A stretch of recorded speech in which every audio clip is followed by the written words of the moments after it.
شیخ در راهش زنی گیسو رها را دید و گفت شرم کن ای زن، چرا پوشیده موهای تو نیست؟ گفت زن ای شیخ چشمت را بپوشان، موی من می شود پنهان خودش وقتی تماشای تو نیست. گفت شهری را به دامان گناه انداختی، از نگاه خلق پنهان موی پیدای تو نیست.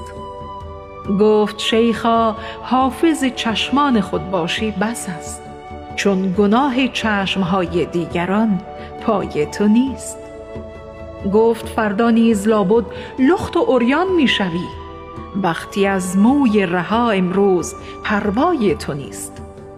گفت از من سفره بیچارگان عریان تر است، پس چرا آنجا خبر از چشم بینای تو نیست؟ گفت تار موی تو دزدیده دین خلق را، در عمل ایمانشان از چنگ اقبال تو نیست. گفت پس آن دین و ایمانی که دزدش تار موست، آنقدر سست است که محتاج به بلوای تو نیست. گفت شیطانی تو و در جلد زن ظاهر شدی، جز فریب و مکر در نقش فریبای تو نیست.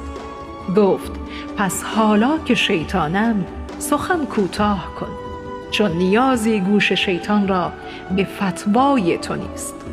گفت با این آتشی که در زمین افروختی، هیچ جایی غیر دوزخ سهم فردای تو نیست.